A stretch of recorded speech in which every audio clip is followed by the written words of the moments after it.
नमस्कार विद्यार्थी मित्रांनो, चला तर सुरुवात करूया आपल्या या लेक्चरची. या लेक्चरमध्ये सुद्धा तुमच्यासाठी काही भन्नाट अशा इडियम्स आणि फ्रेजेस तुमच्यासाठी घेऊन आलेलो आहे. चला सुरुवात करूया आपल्या पहिल्या याच्यापासून. कट अँड राईड याचा अर्थ काय होतो? रेडीमेड फॉर्म, आयतं शिजवलेलं, याला काय म्हणतात? आयतं किंवा शिजवलेलं किंवा तयार असलेलं, याला काय म्हणू आपण? आयतं. आयतं म्हणतात. शिजवलेले, ठीक आहे. हा दुसरा अर्थ, हा पहिला अर्थ, तिसरा तयार, ठीक आहे. तर याचा अर्थ काय होता? रेडीमेड फॉर्म किंवा already decided and likely to be change and unlikely to be change आहे. म्हणजे जे बदलणार नाही. पूर्व काय म्हणतात त्याला? पहिल्यांदाच ते काय झालेलं ठरवलं, म्हणजे पहिलंच ठरवून घेतलेलं असं जे असेल त्याला आपण काय म्हणतो? तर त्याला म्हणतो cut and dried. We need a cut and dried decision by the end of the week. आपण पहिलेच ठरवलेलं डिसिजन आपल्याला या आठवड्यात लागणार आहे. By the end of this week, हा आठवडा संपण्याच्या पूर्वीच आपल्याला काय लागणार आहे? एक डिसिजन लागणार आहे. तयार, आयतं, शिजवलेलं, तयार असलेलं म्हणजे काय? आधीच ठरवलेलं, ठीक आहे. मग दुसरा आहे, there is no cut and dried formula for success in life. जीवनात यशस्वी व्हायचं असेल तर काही कट अँड राईट फॉर्म्युला आहे का? तयार फॉर्म्युला आहे का? आयता फॉर्म्युला आहे का? नाही, काहीच तयार किंवा आयता फॉर्म्युला नसतो. मग कट अँड राईटला तुम्ही कसं वापराल? कट अँड राईटला कसं वापराल? ते काय आहे कट अँड राईट? बघा, लक्षात घ्यायचं आहे की एखाद्यानं एखादी पूर्ण तयारी, एखादा व्यक्तीनं समजा आता पॉलिटिकल पार्टीच्या बाबतीतलं उदाहरण देतो म्हणजे समजायला सोपं जाईल. एखाद्याला अख्खा मतदारसंघ पिंजलेला असतो. शेवटच्या क्षणाला एखाद्या पार्टीसाठी, त्यानं पार्टीसाठी, स्वतःसाठी नाही, एखादा अख्खा मतदारसंघ तो फिरून फिरून फिरून तयार करतो एखाद्या पार्टीसाठी, आणि सर ते शेवटी काय होतं? त्याला तिकीट तर भेटतात, दुसऱ्याला कोणाला तरी तिकीट भेटते. त्यावेळेला तो मतदारसंघ त्याच्यासाठी कसा असतो? कट अँड राईड असतो. कसा असतो? कट अँड राईड असतो. निवडणूक लढवण्यासाठी, एवढं लक्षात घ्यायचं आहे. अशा प्रकारे तुम्ही या ईडीएमला वापरू शकता समजण्यासाठी. हे बघा, कट अँड राईट म्हणजे तयार. कसा आहे? तयार, ऑलरेडी बनलेला आहे, तयार, तुम्हाला करण्याची गरज नाही. येणे आणि उपभोग घेणे, असा त्याचा अर्थ. Let us move to the next one. Next one आहे क्लिंच द इश्यू. एखादी गोष्ट जिंकणे किंवा निकाली काढणे. एखादी गोष्ट निकाली काढणे किंवा जिंकणे असाही अर्थ होतो त्याचा, ठीक आहे. कंटेक्च्युअल अर्थ असतो. मग clinch the issue, decide the matter, to finally get or win something, किंवा शर्ते शेवटी एखादी गोष्ट जिंकणे असा त्याचा अर्थ होतो. I hear he finally clinch the deal to buy the land he wanted. काय झालेलं आहे? त्याने सरते शेवटी त्याला जी लँड पाहिजे होती, जमीन पाहिजे होती, ती लँड काय केलेली आहे? त्यांनी विकत घेतलेली आहे किंवा विकत घेतलेली आहे, असा त्याचा अर्थ आहे. क्लिंच द डील म्हणजे त्यानं ते विकत घेतलेली आहे, टू बाय द लँड. मग when he agreed to leave the house for good, it clinch the issue in favour of his wife. When he agreed to leave the house for good, काहीतरी चांगलं करण्यासाठी ज्या वेळेला त्यानं काय केलेलं आहे? घर सोडण्याचा निर्णय घेतलेला आहे, त्यावेळेला काय झालं? It clinch the issue in favour of his wife.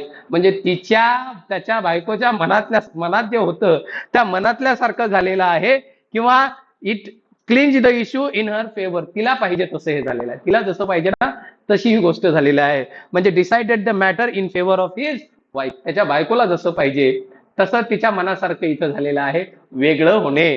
Late us move to the next one. आता नेक्स्ट वन काय आहे? नेक्स्ट वनच्या हे बघा, to clinch the issue. Here काय झालेलं आहे? सानिया मिर्झा आणि मार्टिना हिंगिस दिसते आहे. दे क्लिंच द ट्रॉफी, म्हणजे ट्रॉफी जिंकली. Here they clinch the match. Clinch the match म्हणजे काय? दे ओन द मॅच, ठीक आहे. दे क्लिंच द मॅच असं सुद्धा म्हणू शकता. दे क्लिंच द ट्रॉफी असं सुद्धा म्हणू शकता. ट्रॉफी जिंकणे, मॅच जिंकणे या अर्थाने. I hope you got it. Let us move to the next one. The next one is carry one's point. To carry one's point म्हणजे एखाद्याचा मुद्दा लावून धरणे. एखादा मुद्दा लावून धरणे कुठपर्यंत? जोपर्यंत त्यावरती कोणी अग्री होत नाही. To accomplish one's objective or to attain a goal. जोपर्यंत त्याला पाहिजे तसं होत नाही तोपर्यंत तो मुद्दा लावून धरणे. विन अप्रुव्हल, एखाद्याला मनवणे. एखाद्याला काय होते? मनवणे. विन अप्रुव्हल म्हणजे काय? एखाद्याला मनवणे. आफ्टर हिटेड डिस्कशन नंतर काय झालं? He was able to carry his point. तो त्याचा मुद्दा सिद्ध करण्यात यशस्वी ठरला. त्यानं मुद्दा लावून धरला. पण मुद्दा लावून धरून काय करणे? लावून धरणे व यशस्वी करणे असं म्हणू शकतो. लावून धरणे व यशस्वी करणे असा सुद्धा अर्थ त्याचा होऊ शकतो. एवढं लक्षात घ्यायचं आहे. ठीक आहे. मग आता carry one's point. Do you carry one's point? कधी कधी डिबेटमध्ये ना तुम्हाला एखादा मुद्दा येतो आणि तो मुद्दा you carry your point till the end of the debate. डिबेटच्या शेवटपर्यंत तो तुम्ही लावून धरता आणि some of you know successfully carry your point and some of you may not successfully carry your point. काही जण मुद्दा लावून धरून तो ते जिंकतात सुद्धा, यशस्वी सुद्धा होतात. त्याच्यात जिंकतात म्हणजे यशस्वी होतात की बाबा मी सांगतो ते सत्य, मी बोलतोय ते बरोबर, मी सांगतोय तेच फक्त. मग कसं आहे हे लावून धरणे आणि असा लावून धरणे यशस्वी ते लावून धरणे म्हणजे to carry one's point successfully. To carry one's point successfully. ठीक आहे. यशस्वीरित्या एखादी गोष्ट म्हणवून घेणे. त्यानंतर नेक्स्ट बघूया. इथे याचे एक्झाम्पल्स दिलेले आहे. Despite strong opposition from the board members, Sarah managed to carry her point and convince them that the company should invest in sustainable practices. Sustainable practices मध्ये कंपनीने इन्व्हेस्ट केले पाहिजे. हा मुद्दा कोणाचा होता? साराचा होता. ठीक आहे. तिथं अपोजिशन म्हणजे तिला विरोध आहे. एवढ्या विरोधात सुद्धा तिनं काय केलंय? शी कॅरीड हर पॉइंट सक्सेसफुली. म्हणजे तिनं त्यांचे मन वळवलेत. शी कॅरीड हर पॉइंट. तिनं तिचा मुद्दा लावून धरला. सरते शेवटी मनवून घेतला. हा त्याचा अर्थ आहे. During the negotiations the union representative were determined to carry their points regarding better working conditions for the employees and they succeeded after several rounds of discussion. बरेच राऊंड झाले डिस्कशनचे. त्यांनी मुद्दा लावून धरला. कामगारांना चांगलं कामाचं वातावरण असलं पाहिजे. सरते शेवटी दे कॅरीड देअर पॉइंट्स. म्हणजे त्यांनी मुद्दा यशस्वीरित्या तिथं काय केला? लावून धरला. यशस्वीरित्या मुद्दा लावून धरला म्हणजे सरते शेवटी त्याच्यावरती सर्वांना मान्य व्हावं लागलं, एक व्हावं लागलं. हा त्याचा अर्थ आहे. नेक्स्ट म्हणजे आहे ते आहे चेकर्ड करिअर. चेकर्ड करिअर म्हणजे काय? Full ups and downs. Ups and डाऊन्सचं जे करिअर असतं त्याला म्हणतात checkered career. Full ups and downs. Politicians have generally checkered career all along. पॉलिटिशियनचं करिअर कसं असते? Full ups and downs. आज निवडून येतो तो उद्या पडेल, उद्या निवडून आला तर मंत्रीपद भेटणार नाही. कधी कधी मंत्रीपद भेटतं, कधी भेटत नाही. कधी निवडूनच येत नाही. मग आमदारही होत नाही, खासदारही होत नाही, काहीच होत नाही. आलं का लक्षात? तर ह्यांचं करिअर कसं असते? आता निवडणूक आहेत म्हणून ते उदाहरण आहेत. फुल कसं असते यांचं? पॉलिटिशियनचं करिअर म्हटलं तर ते चेकर्ड करिअर असते. एवढं लक्षात घ्यायचं आहे. कधी हाती भरपूर काही भेटेल आणि कधी काहीच भेटणार नाही. बरेचसे जण याच्यात आले, बरेचसे जण बुडाले, काही जण यशस्वी झाले. Come to the topic. दुसरा आहे after a chequered career filled with injuries and setback she finally achieved her dreams of winning and Olympic gold medal. आता चेकर्ड करिअर का म्हटलं तिनं ऍथलेटिक्स मध्ये? कारण आता बरं आहे, कधी इंजुरी आहे, कधी बाहेर आहे, कधी आत आहे, कधी बाहेर आहे. चेकर्ड करिअर काही खेळाडूंचं चेकर्ड करिअर असतं. क्रिकेटवाले असेल, फुटबॉलवाले असेल, इंजुर्ड आहे, 2 वर्ष खेळलाच नाही, 1 वर्ष खेळलाच नाही, 6 महिने खेळला नाही, 3 महिने खेळला नाही. मग 6 महिन्यांना ऑपॉर्च्युनिटी भेटली, एकाच मॅच मध्ये भेटली, पुढच्या 6 मध्ये भेटलीच नाही. Chequered career. कसं करिअर आहे? Chequered career. कळतंय का? अभ्यास चांगला करा. चेकर्ड करिअर मध्ये बघा तिथं असलं तर भरपूर भेटतं ना, तर काहीच भेटत नाही. चेकर्ड करिअर असू नका देऊ. स्टेबल करिअर ठेवा. Chequered career full ups and downs. Ups and downs बघूया आपण याचं काय. अप्स अँड डाऊन्स बघा. अप्स अप्स डाऊन, थोडस अप, डाऊन थोडस अप, स्टेबल थोडस, परत अप, परत डाऊन. असं जे करिअर असते त्याला आपण काय म्हणतो? त्याला म्हणतो आपण चेकर्ड करिअर. एवढं लक्षात घ्यायचं आहे. Let us move on to the next one. The next idiom is cut both ends. Argue in favour of both sides. दोन्ही बाजूच्या चांगल्याच गोष्टीबद्दल बोलणे. हेही चांगलं, तेही चांगलं, हो तूही चांगला, ही चांगला, तोही चांगला, हेही चांगला. दोन्ही गोष्टी नाही, अजिबात नाही. 2 डबल्यावर हात ठेवले, हा एक अर्थ. दुसरा to have both advantage and disadvantage. एकाच गोष्टीपासून फायदा आणि नुकसान असणे हा त्याचा महत्वाचा अर्थ आहे. To have both good and bad effect. एकाच गोष्टीचे चांगले आणि वाईट परिणाम असणे. He is ambitious because he always cuts both hands. तो अँबिशियस आहे, महत्वाकांक्षी आहे. का? कारण तो एकाच वेळेस दोन्ही गोष्टीबद्दल बोलतोय. कशाबद्दल बोलतोय? ऍडव्हान्टेज अँड डिसएडव्हान्टेज किंवा in favour of both side. दोन्ही गोष्टीच्या बाजूनं बोलते असा त्याचा अर्थ होऊ शकतो, एवढं लक्षात घ्यायचं आहे. इथं बघा ऍडव्हान्टेज आणि डिसएडव्हान्टेज आपल्याला असायचे ना, फरक स्पष्ट करा, मग याचे फायदे आणि तोटे सांगा. तिथं फायदे आणि तोटे सांगत होतो आपण बघा एखाद्या गोष्टीचे. मोनोपॉलीचे फायदे आणि तोटे सांगा. आपण फायदे आणि तोटे सांगतोय म्हणजे वी आर कटिंग, लक्षात घ्या, बोथ एंड्स ओव्हर देअर. आपण फायदे आणि तोटे सांगतो, that means we are cutting what, both ends over there. मग आता फायदे आणि तोटे, मग मला सांगा मोबाईलचे फायदे आणि तोटे. We cut both ends of mobile, फायदे सांगतो तोटे सांगतो, that means we are cutting both ends. Right? Cutting both ends means we are talking about advantage as well as disadvantage. करताय? I hope you are getting. आणखी कोणा गोष्टीचे सांगू शकता तुम्ही फायदे आणि तोटे? तर मी म्हणतोय की आता जसं तुम्ही ऑनलाईन बँकिंगचे फायदे आणि तोटे सांगताय, म्हणजे ऑनलाईन बँकिंग असेल, ऑनलाईन डिजिटलायझेशन थोडक्यात म्हणेल तर त्याचे फायदे आणि तोटे सांगा. That means you are cutting both ends of digitalization. फायदे आणि तोटे सांगणे अशा प्रकारे वापरायचं ना. Cut both ends, cut both ends of capitalism, कॅपिटलिझमचे फायदे आणि तोटे सांगा. Cut both ends of socialism, सोशलिझमचे फायदे आणि तोटे सांगा. बोलायला काय जाते, पैसे पडतात का? नाही ना, वापरत जायचं. मग let us move on to the next one. The next one is cocksure. Cocksure म्हणजे यस, फार एकदम जास्त ओव्हर कॉन्फिडन्स असणे अशा प्रकारचा. कॉकशोर म्हणजे काय? खूप जास्त confident in an excessive or arrogant way. Yes, खूप जास्त आत्मविश्वास म्हणजे कॉकशोर. खूप जास्त आत्मविश्वास असणे, खूप जास्त काय असणे? आत्मविश्वास.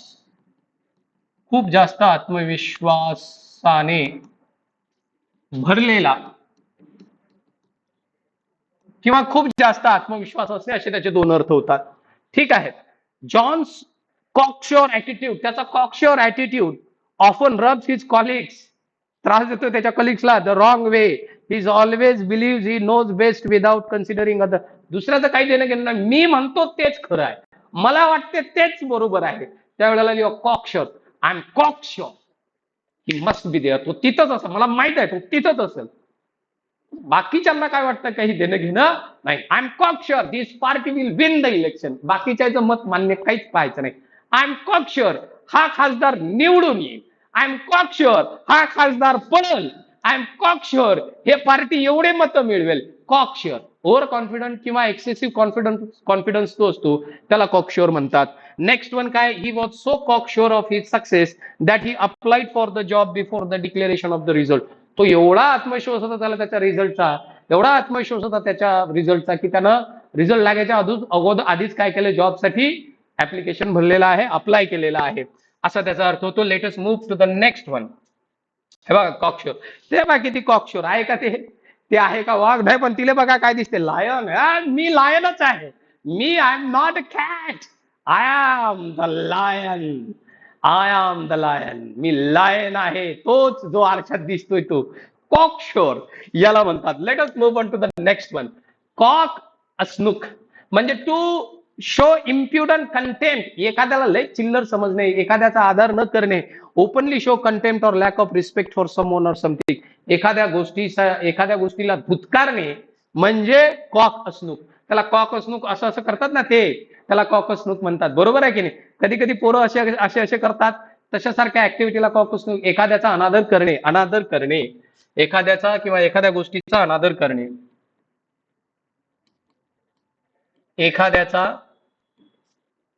किंवा एखाद्या गोष्टीचा अनादर करणे, किंवा एखाद्या गोष्टीचा अनादर करणे. बघा तिथं दिलेलं आहे, she is so proud of her wealth, तिला एवढा गर्व आहे तिच्या संपत्तीचा, that she always cock a snook at the acts of her husband. तिच्या प्रत्येक नवऱ्याच्या गोष्टीकडे ती काय करते? कॉक अस्नुक.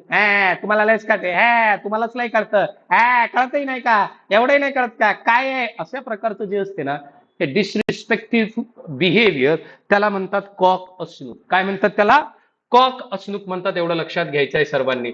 तर आता हे कॉक अस्नुक डिसरिस्पेक्ट एवढंच नाहीये, मग आणखी काय डिसरिस्पेक्ट असू शकतं? एखादी स्त्री दिसली, स्त्रिया असतात, काही मुलं बघा, ते कॉक अस्नुक, मुली आहेत, महिला आहेत, काही घेणं देणं नाही, पण त्यांच्या भाषेमध्ये एवढा अब्युझिव्हनेस असतं, एवढी व्हल्गर लँग्वेज असते, त्यांना ही वाटत नाही की माझ्या बहिणीसारखी आहे, माझ्या आईसारखी आहे, माझ्या मावशीसारखी, काकूसारखी. काही देणं घेणं नाहीये त्यांना, महिलांचं काही देणं नाही घेणं नाही. महिला असल्या की त्यांच्या तोंडून काय शब्द पडतात त्यांना कळत नाही आहे, कळतंय पण ओळत नाही आहे, अशी परिस्थिती आहे. त्यावेळेला तसं ज्या वेळेला ते बोलतात, दे कॉक स्नूक म्हणजे शो डिसरिस्पेक्ट टू दॅम. म्हणजेच काय, तर आता इथे एक उदाहरण घेतोय तुमच्यासाठी, उदाहरण तुम्हाला दाखवते म्हणजे लक्षात येईल. बघा, हे स्त्री आहे, एखादी बाई आहे, ते पळल बळल मरल, काही घेणं देणं नाही. बघा ते चैन करते, they are showing what, cock a snook to that lady. ठीक आहे, बघा, कॉक अ स्नूक, अशा प्रकारचं बिहेवियर जे असते. Let us move on to the next one. The next one is chapter and verse. Chapter 1 verse म्हणजे काय, detail मध्ये, एकदम डिटेल मध्ये काय ते, इन फुल डिटेल. काय होते त्याचा अर्थ, in full detail to give proof, एकदम सविस्तर. काय होते याचा अर्थ, एकदम सविस्तर, सविस्तर, एकदम सविस्तर. त्याची मेमरी एवढी खतरनाक आहे की त्यानं पिक्चर तर काल पाहिला, पण त्यानं तो पिक्चर मला चॅप्टर अँड व्हर्स सांगितला, म्हणजे एकदम डिटेल मध्ये सांगितला. अरे त्याच्याबद्दल काय सांगतो, काल तिथं दोन माणसाच्या गोष्टी चालू होत्या, काहीतरी बोलत होते, माझ्या जवळ आला आणि चॅप्टर अँड व्हर्स सांगितलं मला, तिथं काय घडलं ते कळतंय का. चॅप्टर अँड वर्स सांगितलेला, मी आज पिक्चर पाहिलेला, अमका ढमका मी पिक्चर पाहिलेला आहे, मी तुला चॅप्टर अँड वर्स सांगू शकतो पिक्चर. चॅप्टर अँड वर्स म्हणजे इन फुल डिटेल्स. मग ग्रामर सांगू शकता का चॅप्टर अँड वर्स? जर सांगू शकत असतील वेग तू, तर फार छान, कारण याचा अर्थ की तुम्हाला ग्रामर जमतंय. नेक्स्ट वन हे झालं, he has such a sharp memory that he can narrate the story chapter and verse. He can narrate the story chapter and verse. That means तो आपल्याला स्टोरी कशी सांगू शकते, एकदम डिटेल मध्ये सांगू शकते, फुल डिटेल, एकदम सविस्तर सांगू शकते.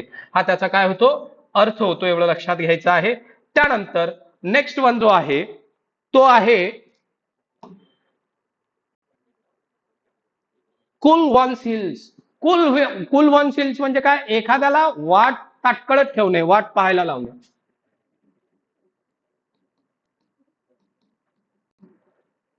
एखाद्याला वाट पाहत ठेवणे, ताटकळत ठेवणे असं सुद्धा म्हणू शकता, ताटकळत ठेवणे, ताटकळत ठेवणे.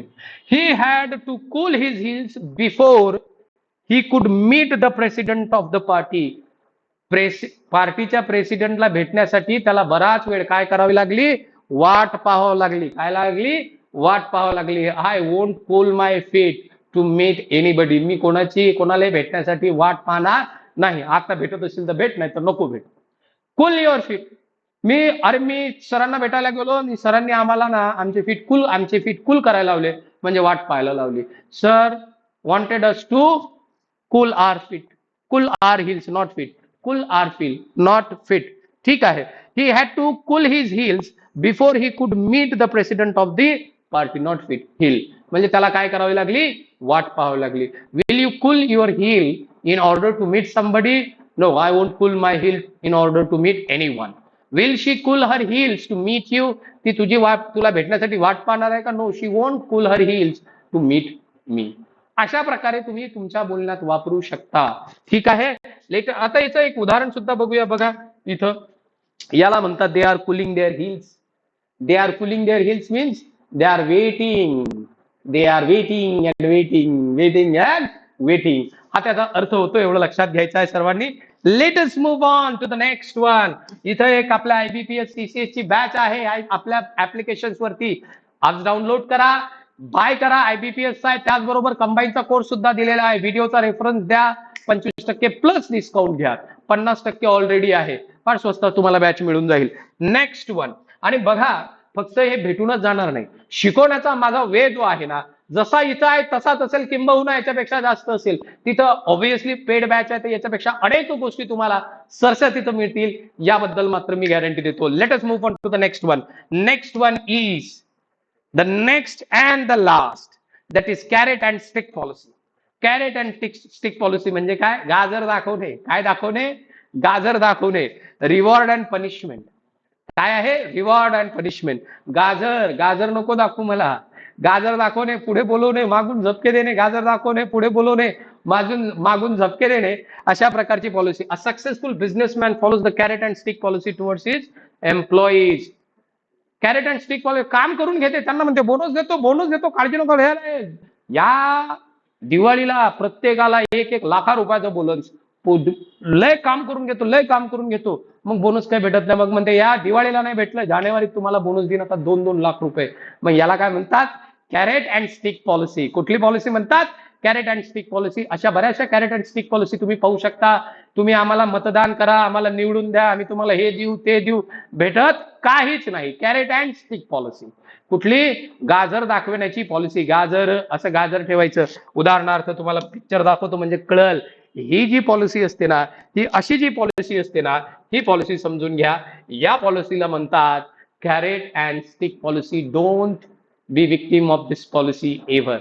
All right, I hope guys you understood all these idioms that I have taught you, that I have explained you today. ज्या सांगितल्या त्या समजल्या. आणि लेक्चर्स जर आवडत असेल तर प्लीज सबस्क्राईब करा. आणि मी जसं सांगितलं ना, बघू द्या ना बऱ्याचशा पोरांना. जेवढे पोरं बघतील तेवढ्यांना बघू द्या, जेवढे पोरं शिकतील तेवढ्यांना शिकू द्या. व्होकॅब्युलरी असा चॅप्टर आहे की जो सरावानच केला जातो. बोलत चला, तुमच्यासोबत बोला, आईसोबत बोला, बाबासोबत बोला, बहिणीसोबत बोला, भावासोबत बोला, मामासोबत बोला, कोणासोबत बोला. पण बोलताना ह्या इडियम मराठीत का होईना, मराठीत बोललं तरी चालेल, पण इडियम मात्र इंग्रजीत बोला. That's it. तेवढं जरी केलं तरी तुमची व्होकॅब्युलरी एकदम भारी होईल, भन्नाट होईल तुमच्या परीक्षेच्या आधी. ठीक आहे, तर भेटूया नेक्स्ट लेक्चर मध्ये आणखी काही भन्नाट इडियम्स अँड फ्रेजेस घेऊन. तुम्ही मला इडियम्स आणि फ्रेजेसच होत आहेत का? नाही, मी इडियम्स आणि फ्रेजेस घेणार आहे आणि बाकी बरंच होमोनॉम्स, सिनोनम्स घेणार आहे, अँटोनम्स घेणार आहे, होमोफोन्स घेणार आहे, बऱ्याच गोष्टी, फ्रेजल वर्ब्स घेणार आहे, वन वर्ड सबस्टिट्यूशन पण भरपूर आहेत. 1-1, 2-2 लेक्चर नाही, परी इडियम्स अँड फ्रेजेसची हे लेक्चर सिरीज संपवतो आणि मग बाकीच्या सुद्धा लेक्चर सिरीज इथं सुरू करणार आहे. ठीक आहे, तर चला भेटूया आपल्या नेक्स्ट लेक्चर मध्ये. तोपर्यंत bye bye, take care, see you, thank you very much.